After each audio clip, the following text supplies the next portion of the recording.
Ladies and gentlemen, it's the Unproduced Table Read here on the Popcorn Talk Network, and today we're reading a vampire script. Now, I know you're thinking I've seen every vampire iteration possible, but before you go, I promise you've never seen a script like this, so don't move a muscle. Welcome to Popcorn Talk, featuring movie discussion, news, and interviews. Popcorn Talk. We talk movies. Ladies and gentlemen, welcome to the Unproduced Table Read here on the Popcorn Talk Network. For returning listeners, as you know, it's Jeff Graham here on the panel. If you guys want to find me online, you can do so at Jeffrey C. Graham. For new listeners, this is a show where we read Hollywood's hottest unproduced pilots and features. For fans of True Blood, you might recognize music playing right now, right? That's because we're reading a vampire script today, as I mentioned. Fortunately, it's a really, really fresh take on the vampire genre, which I didn't think was possible. And that's part of the reason I was so excited when I read this script. We're reading kind of like a quirky, feel-good rom-com version of vampires. So I'm so excited to read it. But before we do, I'd love for my cast to introduce themselves, and then I'll introduce our writer after that. So, Mike, take it away. I'm Mike Kalinowski. Today I'm reading Todd. Very excited. Hey guys, I'm Roxy Stryer. You can find me everywhere at Roxy Stryer, and I'll be reading Claudia and Kathy.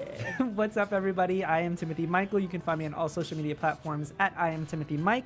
And today I am reading Milt. Willie. Hey everybody, I'm William Pinkham. I'm reading Harris, Sam, and Carter today. William is new, so thank you for being here today, Willie. We're excited to have you. Yes. Hey! Good morning. I am Carla Renata, and I am reading LaDawn and Jane. Hey, I'm Haley O'Connor, and I am reading Voice Strangers, Stephanie and Shelley. Awesome. Carla's also new to the panel, so we're so excited to have you today. Thank you for being here. Guys. Thank you for having me. So the script we're reading today is by a wonderful writer named Guy Olivieri, and his script is called Suckers. And as I mentioned, it's a fresh take on all of the vampire stuff. If anything, I think it's a little satirical, which is welcome just because we're so inundated with vampire stuff that I loved reading a script that actually surprised me with vampire stuff. So, Guy is based in New York. I think he's watching right now. So, hey, Guy, how's it going? It's Olivieri. Olivieri. That's in my mind, it's Olivieri. I think so. You can let us know how badly we're mispronouncing your name, calling you Guy, because we will be calling Guy after we do the read, and we'll have him on the phone, which is so exciting. So, we're really excited. Again, guys, this is a half-hour comedy pilot called Suckers, and written by Guy Olivieri. And we're bringing it to you here on the Unproduced Table Read. So let's get started, guys. This is the pilot of Suckers. Interior living room night. This is Todd's vlog. He's 35, chubby, and thoroughly average. We see a series of quick cuts of him doubting this vlogging idea, of him starting to talk and then changing his mind. I mean, sure, I'm gonna live forever, but like, cross, right? Like I'm never gonna have Doritos again. Jump to. Oh yeah, I'm a vampire. What? Jump to. Sorry, look, I am new to this vlogging thing, but I have to tell you, being a vampire, honestly, it sucks. Jump to. I mean, somebody please stake me, right? No, not really. Jump to. I mean, I was bad at being a person, and now I'm like super bad at being a vampire. Jump to. Todd burps and grimaces. Oh, I just burped up blood. So gross! Smash to titles. Interior bathroom night. Todd wanders into the bathroom and looks in the mirror. So people think when you become a vampire, you get to start over. I don't know, maybe some people do, but when you're a loser as a person, you're a loser as a vampire, but like in perpetuity. Todd takes off his shirt and sighs at his chubby belly. Freeze frame. Todd grabs his belly. And here's humiliation number 1, your body. Smash to interior living room night. Todd's vlog.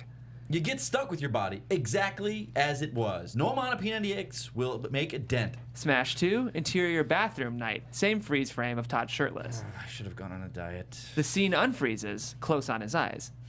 I guess it could have been worse. Smash to interior Milt's kitchen night. We see Milt's back as he's pouring pasta out of a pot into a colander. He's 40, Italian and American, and in a Cosby sweater.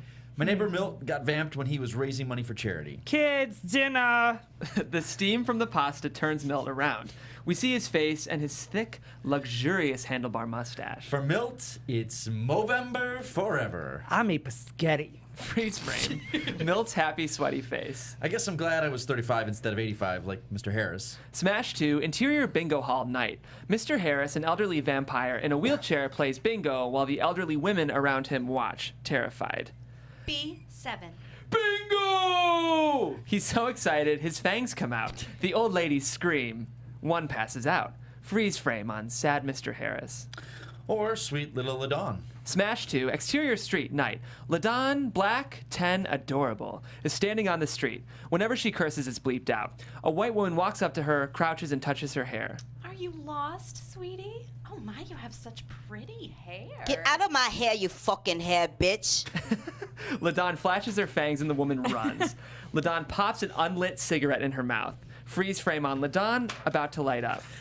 Oh, Lord, that's depressing. Smash 2, interior bathroom, continuous. Todd is still looking in the mirror. I did trim my nose hair this morning I did trim my nose here the morning of the change, though, so that's good.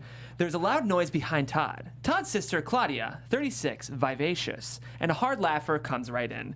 She has a mug of coffee for herself and a mug of blood for Todd, which she puts on the sink. Morning, devil spawn. Traditionally, one knocks before entering the bathroom. You've been in here for like ever. Newsflash, you're still fat. This kind of ribbing doesn't even faze Todd. I have to be at work by 6, and I still have to walk your dog if I can get him out from under the I couch. hate how he hides from me. It hurts my feelings. Hun, he senses mortal peril. Darwin, I'm not gonna eat the dog. stop being such a little Oh, Claudia glances in the toilet and recoils. it's not so much that you didn't flush, it's that you pee blood. Angle on a toilet filled with blood. Cut to interior living room, night. Back to Todd's vlog. When your body lets you ingest only blood, you pee blood. Yeah, it's gross. You never get used to it. You know what a blart is? When you fart as a vampire, the blood, blart. Yeah, it's horrifying. Cut to interior bathroom, night. Claudia is flushing the toilet and she grabs her toothbrush. And you used to think it was gross that I bleed monthly. Claudia cracks up. Todd does not. Okay, out. Todd grabs his shirt. I made you waffles, the warming in the toaster oven. Oh, is that what that smell is? How sad for you that you can't eat them. I added cinnamon and vanilla. Happy birthday. Aw, you're the best little brother in the world. Claudia gives Todd a little noogie. Freeze frame on Todd in a headlock. Claudia's actually my younger sister, but since I stopped aging at 35 and today is her 36th birthday, I guess I'm her little brother now. The camera unfreezes. Todd gets out of the headlock. Stop it! Ugh, I hate you! You love me. I'm your favorite. Now here's your breakfast and some advice. She hands the mug to him. Be positive. Claudia laughs hard. Todd does it. Now get out. I gotta get pretty. Claudia pushes him out of the bathroom. Interior hallway, night. Todd pauses outside the door. Todd suddenly startled. Ah! It spills blood all over his bare chest. Claudia's laughter is heard through the door. Todd is sad. Interior living room, night. Todd's vlog. Scientists are still trying to figure out the science of it all, vampirism, but I have a few theories. It's not that your body stops working, it just works like way slower. I mean, my heart still beats, but like, only a few times a day. It still catches me by surprise. Smash 2, interior living room, night. Flashback. Todd, Claudia, and Milt are leaning in, playing Jenga. It's Todd's turn. His heart beats. Ah! Though it looks like he's going to knock over the Jenga pieces, he slaps Milt in the face. Milt is pissed. Claudia howls with laughter. And in the awkward moment, we hear but don't see the barking dog run behind Milt. Freeze frame on Milt's angry face. Or at my new job. I work 5 night shifts a week at our building's front desk. $9 an hour. Interior front desk, night. Flashback. Todd is at the front desk sorting mail. His heart beats. Ah! Todd throws mail across the lobby. He sighs and starts to pick it up. I have a PhD in early child education from Stanford. Todd happens upon his own student loan bill. Hey, summer living. I did get to refinance my student loans, so I could pay them off over 120 years, so that's sweet. Todd sighs again. Interior hallway, 5:15 a.m. Claudia and Scrubs exits the apartment on her way to work. She runs into Milt by his apartment door. Hey, doll. On your way to work? Yeah, on your way to the coffin? I'm on my way out, actually, to an all-day lock-in orgy that I read about in Time Out New York. Stephanie's looking after the kids then? Yep. And for the record, I don't sleep in a coffin. I sleep on a $2,000 memory foam mattress, you racist. Claudia laughs hard. Anyway, big news. I invited my slutty friend Shelly to my party. Slutty, you say? Does she have a gay brother? Or better yet, a gay father. I'm in a daddy phase. Claudia laughs. Girl, focus! This is about Todd. We've got to get him out of his funk. And nothing is better for cheering up a vampire than sinking the old blood sausage, you know? Gross. Totally gross. They see Jane, 25, stunning and British, by her door down the hall. She's got long boxes with IKEA blinds in them. With her hair up and messy, she's still classy and beautiful. The new neighbor, gorgeousness. Hello, Jane. How's your first night in the building going? Milt and Claudia approach her, but don't offer to help her with her boxes. She awkwardly puts them down next to her door and tries to find her keys. Well, thank you, Milton, correct? Bingo. And this lovely is Claudia. Claudia gives her the fisheye. You're like really pretty. Please tell me you're dead. Since 1954. Claudia brightens up. Oh, so nice to meet you then. Pleasure. Now, I don't mean to be rude, but I have to assemble some Swedish modular blinds in the next... She looks into the sky and senses... 41 minutes, or it's going to be a difficult day. Jane has found her keys and opens the door. Well, welcome to the building, Jane. Good night. Good morning. I never know what to say. I believe the kids are saying smell you later. Are they? Revolting. Farewell, then. Jane enters her apartment and closes the door. Outside, Milt and Claudia conspire. Claudia gives him a knowing look. Jane is way more Todd style than slutty Shelley. She's classy as balls. Claudia knocks on Jane's door and yells to her. Hey, Jane, you want to come to my birthday party? They wait for a response, giddy like teenage girls. Interior lobby night. Todd is at the desk organizing the mail. Milt approaches from the elevator. Going somewhere? Sun's up in 37 minutes. Relax. I've got a lift coming. Milt plops a bag of blood on the counter. Todd stares at it, tasteless. Bag lunch? I'm Italian, so we call it gravy. Milt laughs at his own joke and spies his catalog in the heap. Ooh, my international mail is here.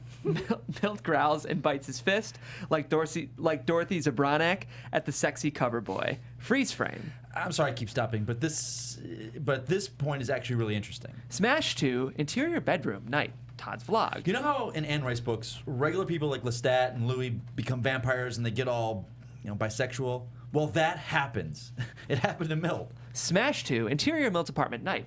Milt is sitting on the couch. We hear keys in the door. Sometimes it drives them full-on gay. When the door opens, it's Stephanie, 35, stern, really curly hair, his wife. She stares at him. They are both intense, yet unemotional. Stephanie, darling, did you get a perm?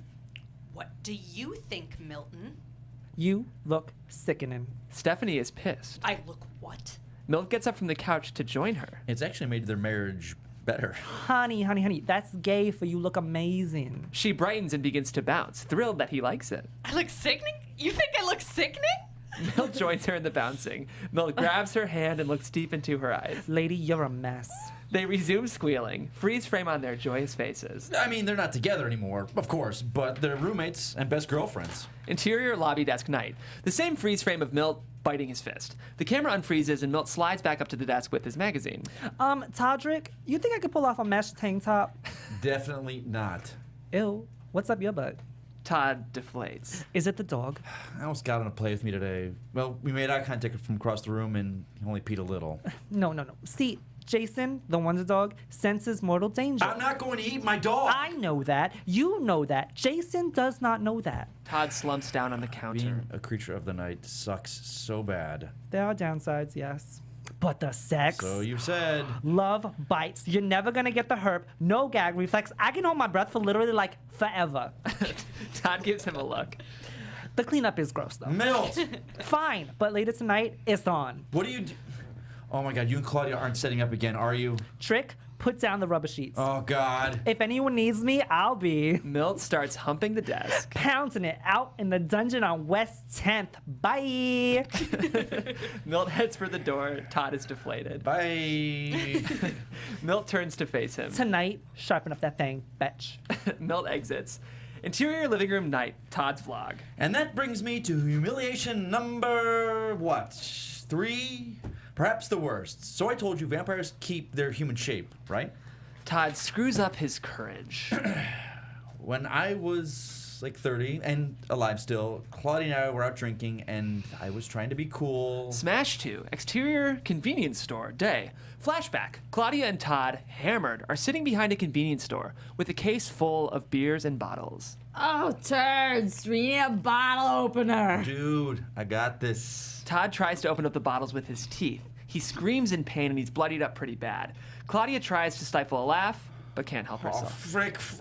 frick. Interior living room night. This is Todd's vlog again. I broke these 3 teeth. Root canals, the whole deal. And now Todd turns away for a moment and he turns back, smiling. I only have 1 fang. He takes a swig of blood from his mug. With a blood mustache. Glamorous, huh? Hashtag it gets worse. Hashtag it gets worse appears on the screen as he types. He ironically smiles a bloody smile into the camera. Interior, YMCA basement night. This is a vampire support group. Vampires sit in a circle. LaDawn, Mr. Harris, Sam, Hispanic, 30s, in impeccable suit, and Kathy, who's 45, matronly and the leader. Milt, in his mesh tank top, sits next to Todd. So I missed Junior's graduation, which was not easy.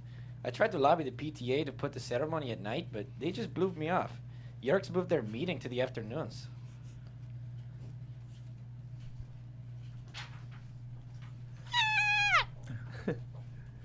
Are you fucking kidding me? That's some bullshit. I hope they all get the F-bola. Freeze frame on angry Milt. This is our vampire support group. Revamp.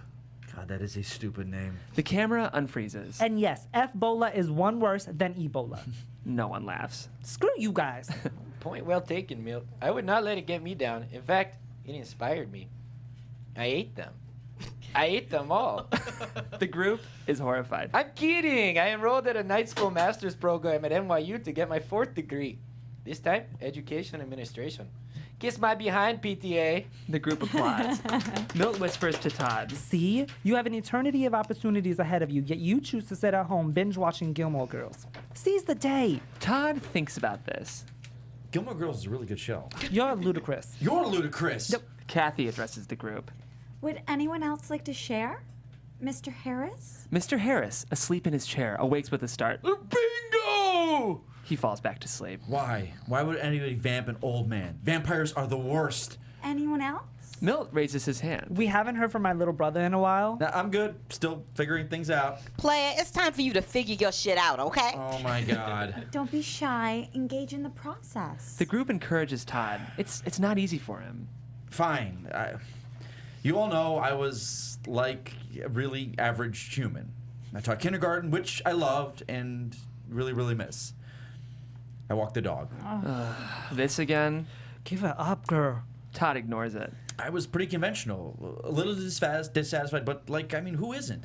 Then one night, I let my stupid sister convince me to go out to some bar on the Lower East Side, and that's where I met her. Now we're talking, bitch. Todd continues. The most beautiful girl I'd ever seen. Interior bar night. Flashback. Todd sees the girl, 25, gorgeous across the room, standing alone. In all of these flashbacks, we never see her face. She wore a red dress, and she was so beautiful. She drains the last sip of blood from her wine glass. And she was a vampire. Interior YMCA basement continuous. The entire group is leaning in. And for once in my life, I actually made a move. I bought her an AB negative. Pricey. Interior bar continuous. Flashback. Todd, trying to be debonair, hands the girl a champagne flute of blood. She smiles and Todd smiles back. And it was chemistry. Love, maybe. I don't know, but definitely like a whole... My whole life was finally starting. Interior YMCA basement continuous. There is silence in the room. And for a moment, I was the man I always wanted to be. You know how you can go your entire life and never actually feel like a man? Mr. Harris raises his fist in solidarity. Oh, he's up. Mr. Harris falls asleep again.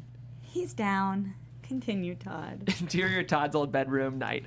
Flashback. Todd faces the girl. So, I brought her back to my place, and I made the first impulsive decision I've ever made. They start to make out. They fall out of frame and into bed. I let her bite me, and it was awesome. Interior YMCA basement continuous. Todd gets awkward and then very sad.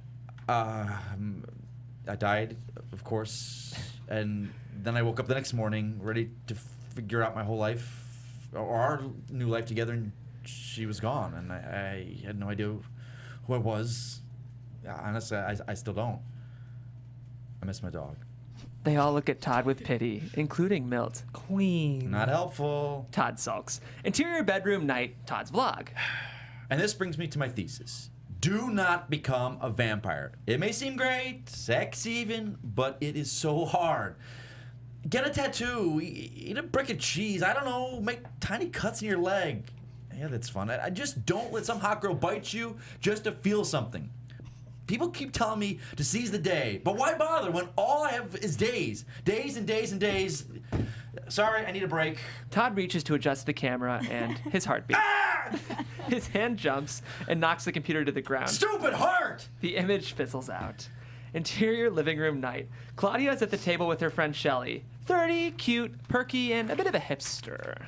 And he made you a birthday cake that he can't even eat. That's like totes beautiful. He's an amazing cook. It's one of his many ironies. I like a complicated man. My therapist says it's because my dad wouldn't hold me when I was a baby. He just smiled at me from like way across the room.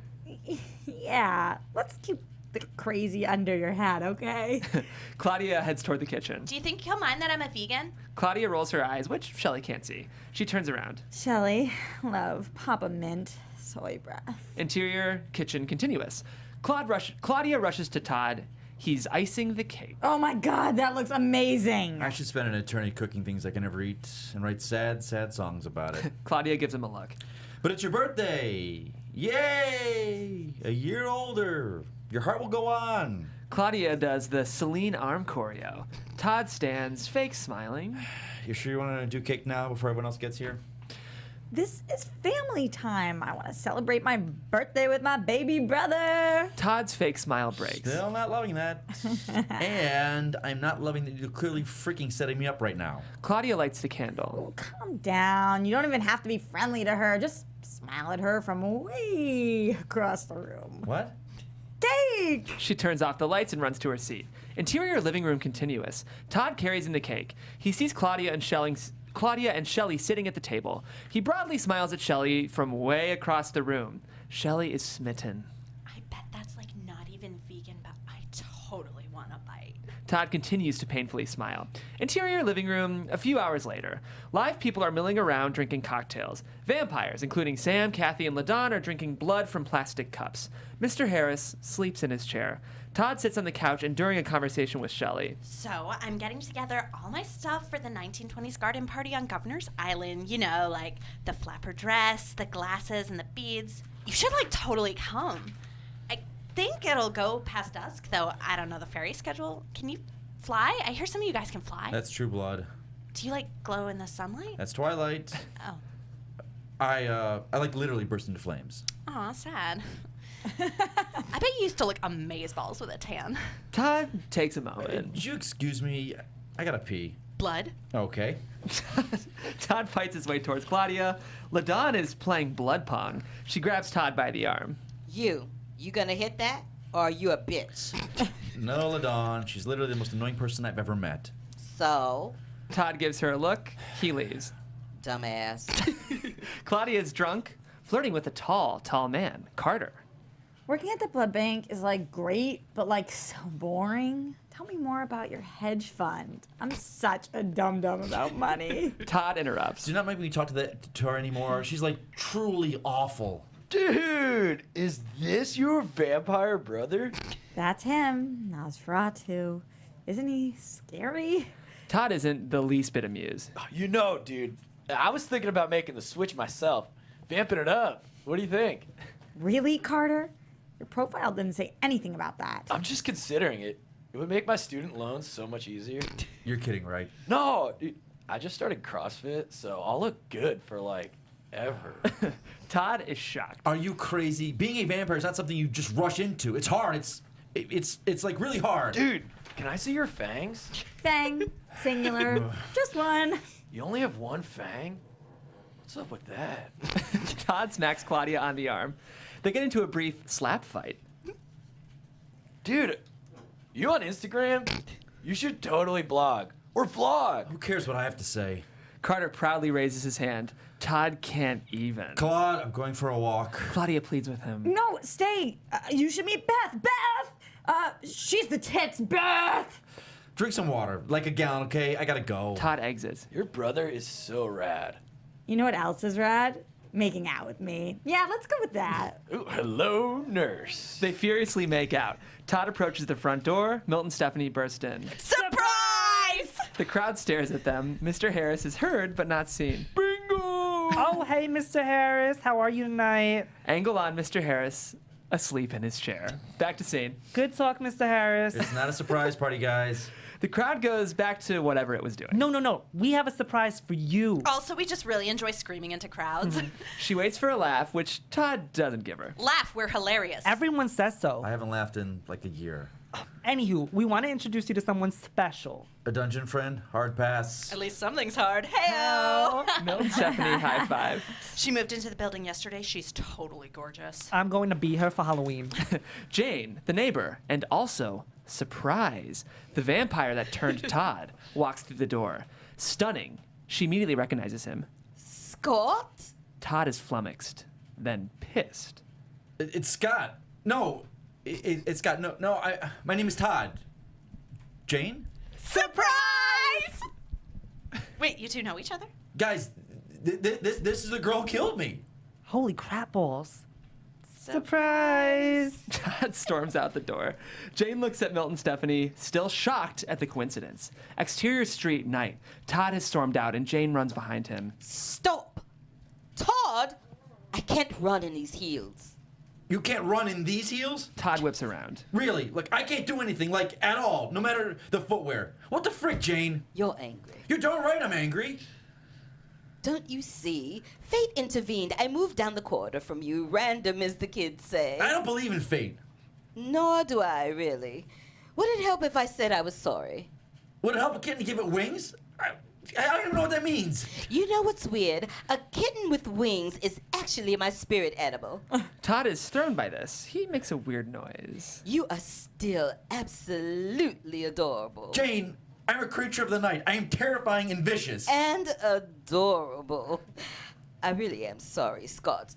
Todd. Todd is listening. You may not believe me, but I really liked you. That's why I've spent the last year trying to find you again. You moved. Todd melts a little. I had to move in with my stupid sister because I lost my job. Because of vampire discrimination? Oh, they can't do that. Vampires are protected minority clause. No, because his kindergarten takes place during the daylight hours. Oh. There's a silence. Jane, why did you turn me? Jane can't seem to think of what to say. Well, the night I met you, my dog died. So lame. No, she died.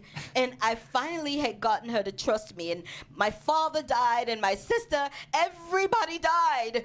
My body is 25, and I'm 85 years old.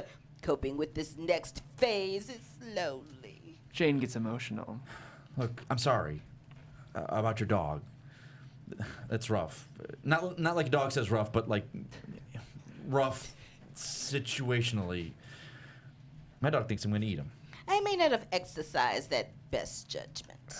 Well, to be fair, neither did I. You can hate me, I get it, but just know I will make it up to you. You will. I've got forever to try. Jane passionately kisses Todd. He pulls away. What the frick was that? Creatures of the night can actually say whole curse words. Todd storms off. Then he has a thought. He turns around, rushes back to her, and kisses her hard. It's hot. He pulls away and looks at her lustfully, fangs out, vampire to vampire. What's with the one fang? I'm out. Todd storms off again, finally with a bit of a grin. Interior living night. Todd's vlog. I can't fly. I don't have super strength. And I'll never eat a Cinnabon again. Ever. Ever. Todd pauses, frustrated, but then hopeful. But I've got to figure this out. I will figure this out. I have an eternity, and I'm not going to be a sad mope forever. Maybe there is hope for this kitten with wings. Oh my God, that's so dumb. Todd laughs for the first time in a year. Then the dog runs up to Todd and sits on his lap. Jason! Hey, boy. I missed you, you little guy. This is Jason. Jason furiously licks his face. He's peeing. He's actively peeing. And I don't care. Hey, buddy. Todd and Jason play like old friends. Fade to black. Woo! Ladies and gentlemen, this was the pilot script to Suckers. We're going to take a 5-minute break. Guy is going to call us, and we are going to talk with the writer. So for those watching live, stay tuned. And for those listening, also stay tuned. We'll be back.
Hello, Guy.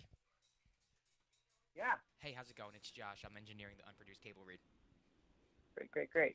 All right, cool. So they're on a break right now. Jeff's heading back into the studio. You're going to hear him in a little bit. He's going to reintroduce the show and then reintroduce you, and you're good to go. All right, sounds good. All right, thank you.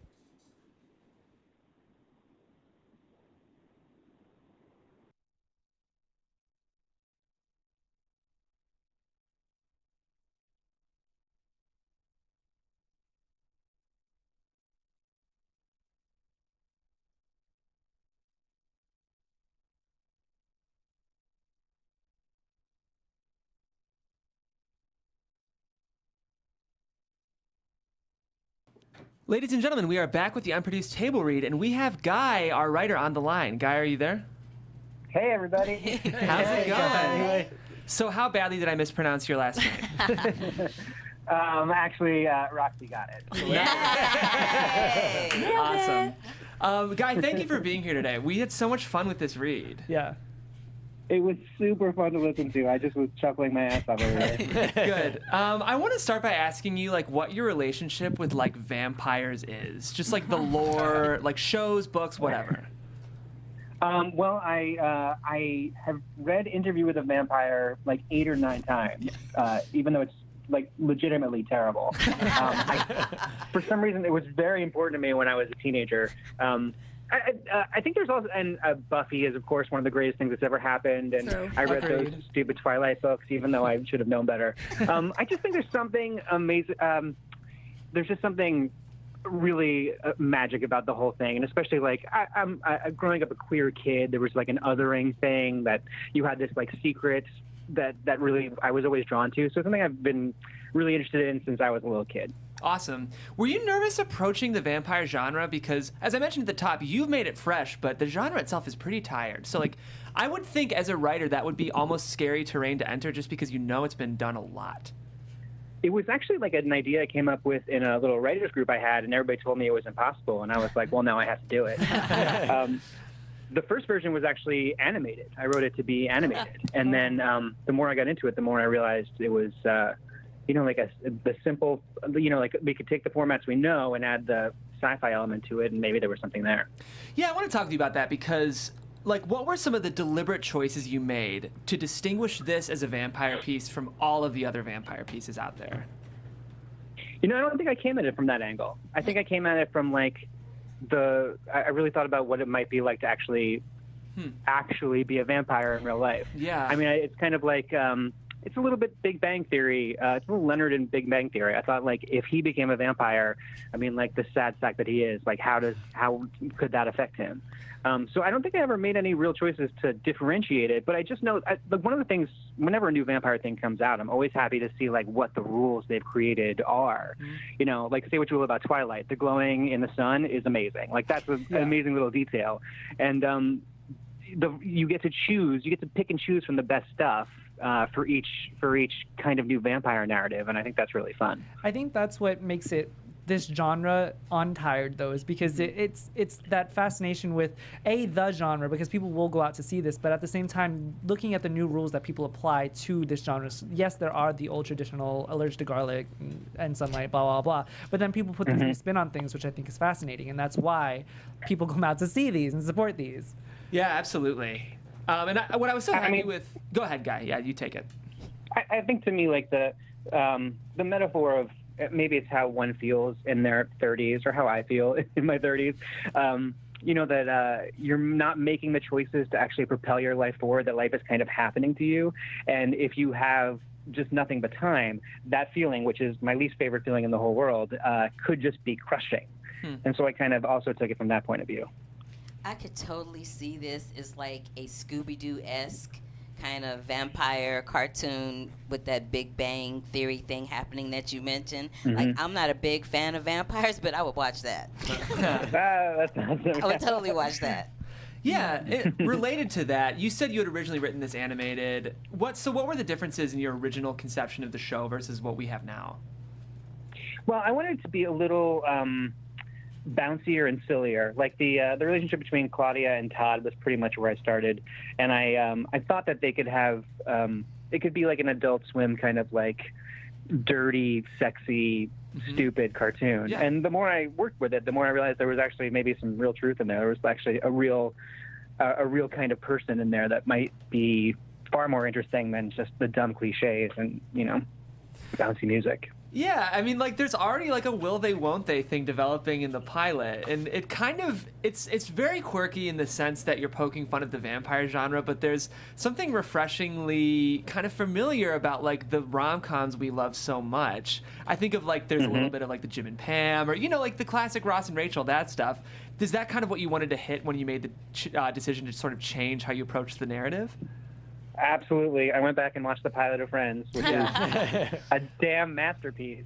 And like you want a relationship that can last for 7 years, and you have to like really think about how that's going to start out because it's a really delicate thing. And so the idea was just to set that up, but then give them some space at the end of the episode to like take 7 seasons to find their way back to each other, perhaps. But yeah, I definitely. I mean, I'm very. The Friends pilot is something I watch every couple of months. Pretty much every time I write a new comedy, I go back and watch it because it's so perfect. It sets up an amazing world really, really quickly. Well, I would love to take this opportunity to shamelessly self-promote our show.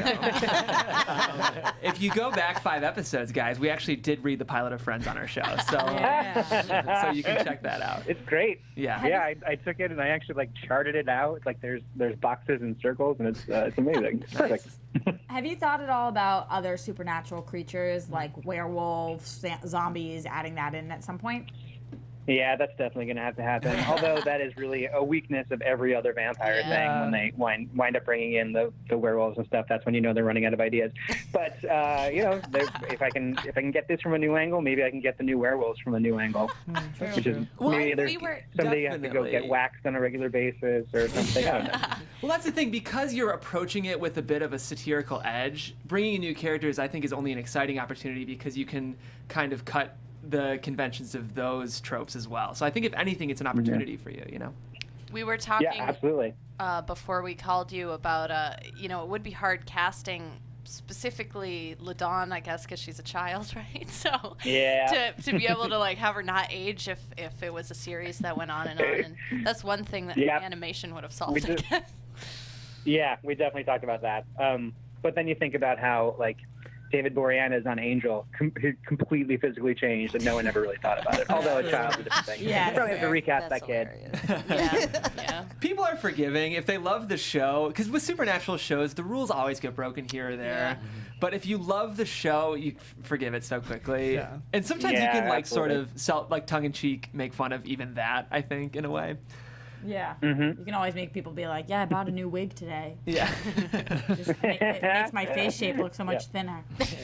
So, Guy, you're an actor-writer, is that correct? Yeah, that's right. So would you say, like, I'm always interested in these multi-hyphenate writers. Would you say you kind of found your passion for on-screen storytelling through acting first or through writing first? And I'd love to kind of hear about you specifically. All right. Well, I started as a theater guy, and my friends and I from college started a theater company, and for over a decade we produced theater in New York, like way downtown. And during that whole time, I was the one who helped procure new scripts. So every year we do. So I'm very used to the idea of producing a stage reading, so I know how hard that is. Thank you very much. But I would do 4 or 5 of them a year, and then we would work with the playwrights and sometimes bring plays all the way from the first draft right onto the stage. So during that time is where I really learned how stories worked, because engineering these other people's stories to make them work for the aesthetic of our company was what I did for 10 years. And at the same time, I was watching a lot of television, and I think that's important. I had a TV in my room as a kid because my parents were good to me. And it all came together a couple of years ago when I actually started writing stuff for myself. Cool. And I'm going to be honest, this started out as a project for myself. Mike, sorry, you're the first person. Actually, it's the first person I've heard besides myself read it, so that's kind of awesome. And, in the last couple of years, I've been writing and producing shorts, and I wrote and shot a pilot that me and my friends did a couple of years ago. Cool. And really, this started as a thing that we were going to produce for ourselves, and then it kind of got blown out of proportion budget-wise, and now I'm starting to look for a wider audience for it. Yeah. So, yeah. So do you feel like comedy is sort of your sweet spot as a writer, or do you sort of mix it up? It's pretty much where I land most of the time. I have a drawer full of unproduced pilots. Only, well, 2 of them are dramas, and the other are a bunch of comedies. So what? I mean, it's really like what I love. Yeah. I loved as a kid. You know, like watching Roseanne with my mom was like a special time for me. Except that last season, though. That last episode. Yeah, we can forgive it. Yeah. We just ignore it. It never happened. God. So I love talking to comedy writers because your job as a comedy writer is to write fun, relatable characters that you want to come see week to week. But I think there's an element of comedy where you have to write broad characters that sort of have shades of caricature because that's what we want to see as audiences of comedy, but are also kind of individualized, unique characters. So can you talk about writing, and I don't know if you feel that way as a comedy writer as well, but like Milt is kind of like this really fun, sassy queen, but also his own thing. So can you talk about avoiding caricature, but also kind of like having shades of that?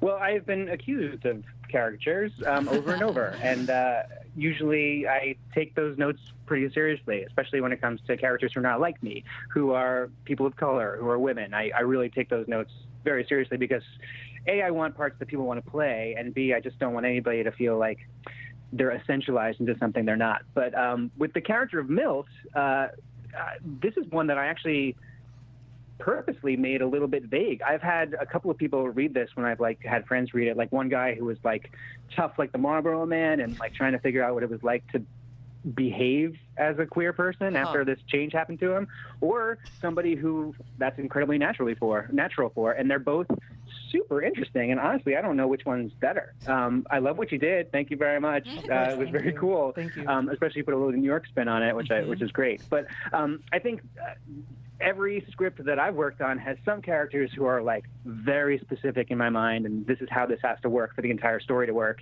And then characters like Milt and Claudia in some respect, and I guess Jane too, can be this huge variety of people, and I still think will make the story work. So I think you gotta have both. Well, speaking of just the relationship with Todd and Claudia, one of the most profound relationships in the script was Milt and Stephanie. And I just think that, where did you get the inspiration for those 2 characters? Well, my closest relationships in my life are with straight women, and there's something magical about a gay guy and a straight woman and the way that they can interact that I don't know anybody else who can do that. There's like a certain level of enthusiasm that's allowable. There's a certain level of like, nobody has to pretend to be tough, and you have a lot of things in common, but then one thing that's incredibly not in common. And I think that relationship is fascinating. And actually, it's in several of the things I've written.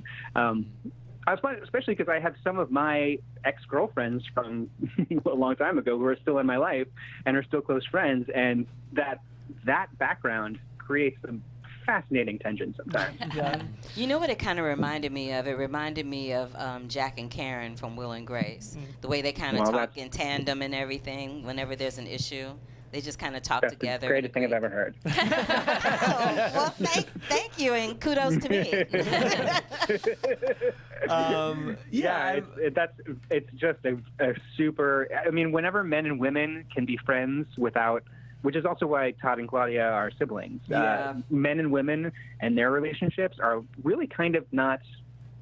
I don't think they're very well represented in a lot of stuff that I know. Yeah.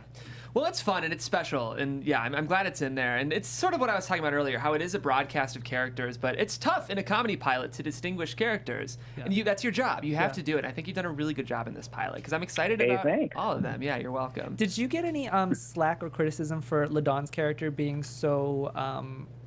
I don't want to say the word stereotypical, but that's kind of where I'm leaning. Like on the nose? Yeah. Oh, actually, the sound went out for being so... Sorry, for being so stereotypical, and that's not the word that I want to use, but that's the direction that I'm leaning in. Being a white man, who was the most criticized? Like, what did you ever think about maybe rewriting her or giving her another dimension? I've received that criticism, and I think it's valid, and I wish there was a little more time to give her a little more than like her sassy comments, and certainly that would be something that's going to be explored in the first season. But You know, I don't have a great reason why. There's just not enough time to really flesh her out. You know what? But I'm going to write that note down. I don't know. I wish I had a better answer for that. I mean, she's a great character. She's funny. I was just, because you had said earlier that, you know, we were talking about caricatures and everything like that, and I was like, LaDawn is pretty caricature-y. Have you seen Role Models? Yeah. The movie Role Models? Yes. Yeah. She reminded me exactly of like that little Spitfire boy in the movie who like is punching people in the nuts and just like swearing all the time and running around like. Yeah, I also think of that character Q from Best Friends Forever. Yeah. That was that brief term. Yeah. Yeah. Which it's a fraught character, and certainly something that would need to be expanded on later down the season. You know what? As a fascinating story. As a person of color, have you ever seen Boondocks? That animated Boondocks. Yeah, a little bit. Yeah. Huey feels a little like what you're aiming for LaDawn to be, right? Because Huey's kind of abrasive and kind of just wrong every time he opens his mouth. You know what I mean? And I'm just interested to know, are you close to some people of color that are female? Absolutely. I have brought a large variety of people in to read this, and yeah. I mean, do you have a bestie? Do you have a bestie that's a woman of color? Is what I'm asking. What are you getting at, girl? I shoot straight from the hip. Do you have a bestie that is a person of color? I just want to know. I have a very good friend who is a black female writer who I'm sure will give me the real scoop. Okay, that's what I was looking for. Thank you, guys. Yeah.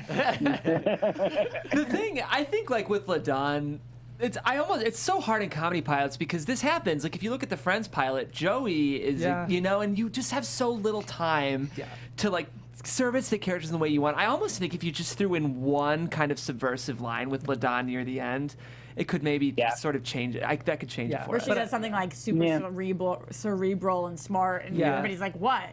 She's like, what? You didn't think I was smart? Yeah, I got it. Like, But I completely agree with you, Jeff. It's 30 pages. Like, I'm sure she's more evolved later on in the season. Right. It's just, that's the tough thing with the comedy pilot. But, I mean, obviously we're not here to give you notes either. No. I love LaDawn. Just asking questions and making observations. No, I appreciate it. I mean, it's really difficult writing for people who are not part of the groups you're naturally a part of. I'm writing another script that has this.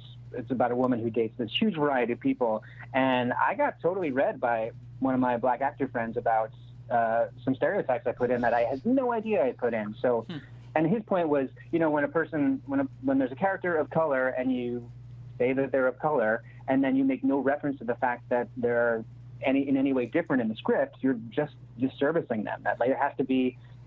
It's so much stronger if at one point you say, there's a difference between the cultures we come from. Doesn't matter, but there's just a little bit of difference. And you point to it just even with a couple of words, it makes the whole world seem so much realer. And I think it's a great note, and I'm really glad that it happened. That's great. Interesting.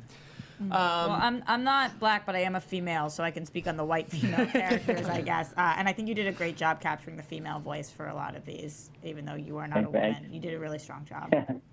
I appreciate that. Thank you. Yeah. Speaking of Andrew, who's not here, always asks the question of, like, having heard it read by a different group of actors, was there anything that surprised you with this read specifically, or anything that really tickled you in a good way, or maybe something you heard that you might be interested in changing in another draft? Well, can I kind of change this around a little bit and ask you what kind of network you think this show belongs on? Because the way you read it was a little bit different than how I hear it in terms of like tone for network. I immediately thought FXX. What do you mean by that? The way we read it is a little different. I mean, I don't want to say which. I want to hear what you guys say first. But like in my mind, it very much belongs on a certain type of network, and maybe you think it belongs on Netflix, or it belongs on FX, or it belongs on CBS. Like, so when you guys hear this, where do you think it belongs? So I don't know. Do you watch like You're the Worst or Man Seeking Woman at all? Any of those shows? I have watched a little of each. Yeah. Okay, cool. Yeah, to me, this kind of occupies that space of like single cam, quirky, but still like has mainstream elements. So like it doesn't push as tonally quirky as like Adult Swim, but I also wouldn't necessarily picture it like on network. necessarily. That's me though. Right. I mean, I could picture it as, because you know how they did Veep, which is more of like a 30-minute political thing? Yeah. I feel like this would be on like an HBO, more of like a 30-minute, like True Blood kind of thing. I think you're limiting your audience with that because I don't think you need it. I think you could be on a CW or an ABC and have no problem there. I don't think ABC would do it, but I think CW would do it because that seems more along the vein of their audience. Yeah. CW, maybe TNT, FX. Yeah. Hulu does some new scripted series. Amazon maybe. Yeah.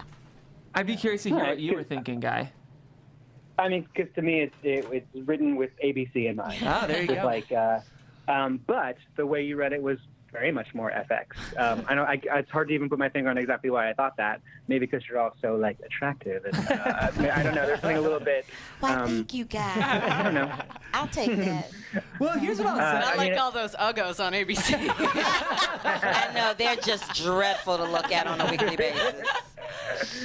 No, I'm just thinking because if something's going to be on FX, it's usually a little bit sexier. It's a little like Always Sunny or like it's a little dirtier. They allow the curses, and in my mind, it's actually kind of supposed to be for a really broad audience for like teenagers and adults too. Well, but, the thing is, who's to say what's right? I feel like the reason I like it in its current shape is because it does have some specificities.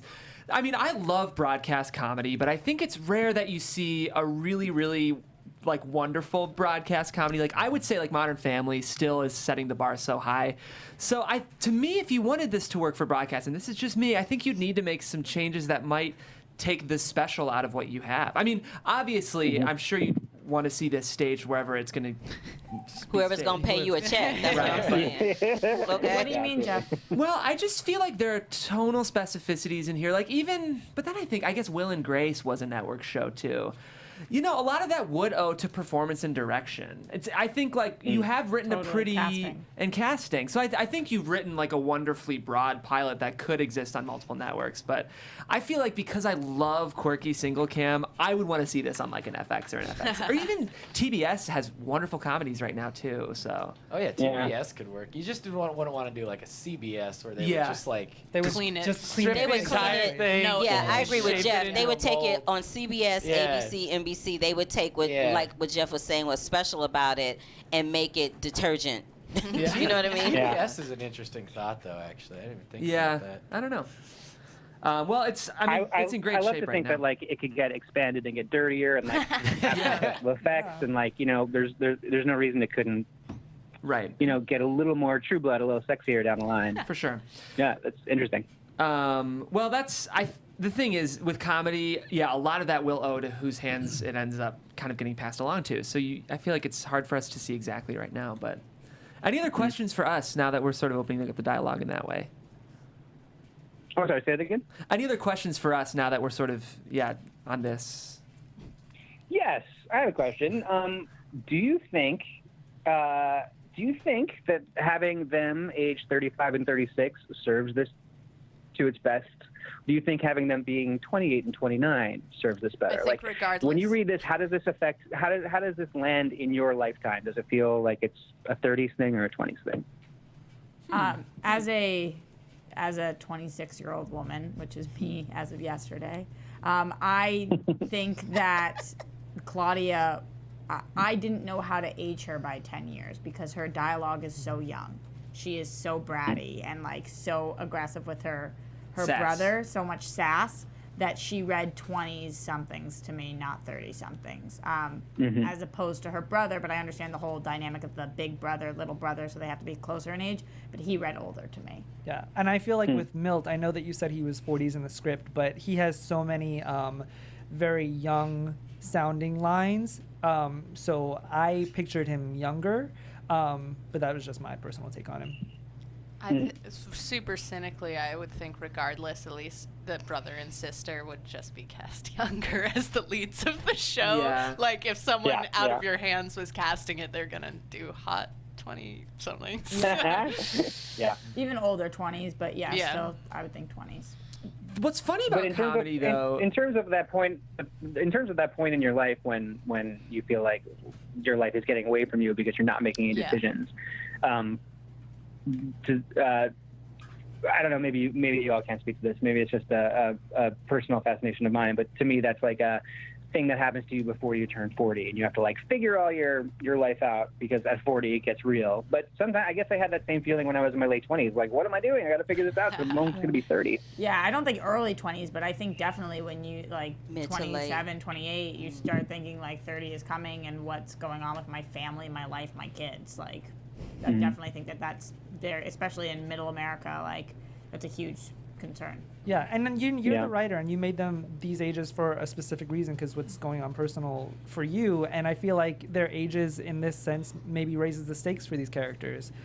So that I guess that's really just your choice. Yeah, and the thing with comedy too, guys, a lot of times the characters seem a little ageless. Like, I think characters or viewers will project their age onto the characters because, like, I love Friends, but like I know 30-somethings who watch Friends and assume that they're in their 30s just because they're in their 30s. So I think like it doesn't necessarily matter, especially in comedy, because I think people project what they want on.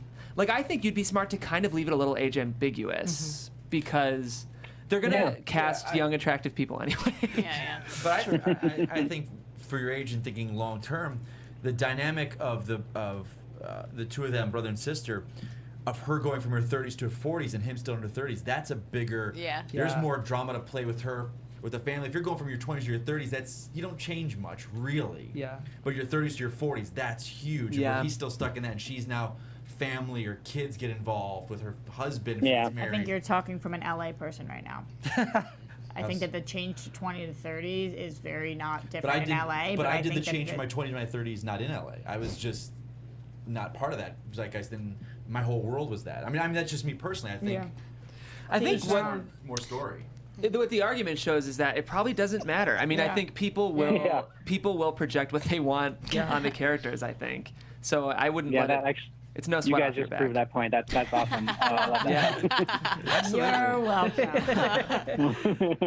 So everybody's a mess at all times. Thank you. I was Yeah, no literally matter just what about to age say you that. are. has ever achieved anything Everybody's they got want. their stuff. It's such a fun script. Guy, do you have any other questions for us? Huh. No, I don't think so. I have to say that was I really enjoyed it. Good. It's fun. I'll We take read exception. we read a wonderfully written, very deep feature last week about racism and poverty in the South. So it was kind of nice for us to read a really light. Yeah, it was. So it was an honor for us to read some things just so quippy and kind of breezy. It was fun. Yes. That's amazing. Agreed. Any questions from the panel that you guys haven't gotten a question to ask yet? Gotten a chance. Okay, cool. Well, Guy, thank you so much for letting us read your work on air. It was an honor. Thank you. We'd really love to see this made. So, that being said, where can executives and producers find you to purchase this script? I'm on Twitter at Guy Olivieri. I'm on Instagram at Guy is Delightful and GuyOlivieri.com. Awesome. Delightful. Guy is delightful. I love that. Well, Guy, I would love to keep in touch with you. And if you have anything else you want read on the show, just pitch it to me and we can see if it's a fit. Oh, you'll be getting a couple emails. Great. Thanks a lot, man. Well, let's keep in touch. We'll All talk right. soon. All right, bye, All buddy. right. Thanks so much. Bye, guys. Thank you. Bye, Guy. Well, guys, this has been the Unproduced Table Read. For those watching live, thanks. For those tuning in, thanks. If you want to find me online, you can do so at Jeffrey C. Graham. You can pitch me a script there. Also, I would love to recommend another show if you liked today's show specifically. We read a script a couple months ago called Moguls that I feel like has some of the same fun, breezy comedy elements. Josh. Yeah, that's Josh Dorian's script, and it's equally satirical. So I think if you like this script, definitely check out that show.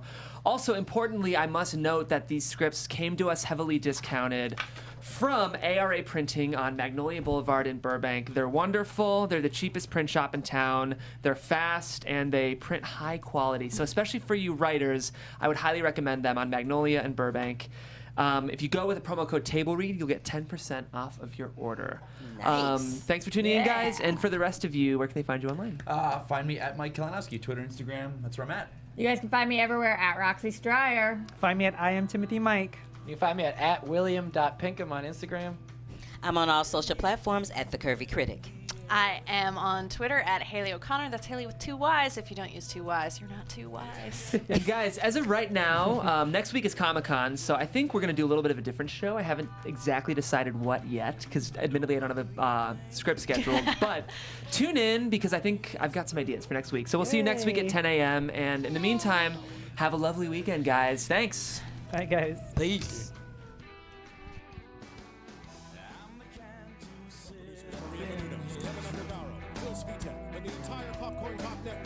We would like to thank you for tuning in. For questions or comments, be sure to visit popcorntalk.com. I'm Sir Richard Wentworth, and this has been a presentation of the Popcorn Talk Network. The views expressed herein are those of the hosts only and do not necessarily reflect the views of the Popcorn Talk Network or its owners or principals.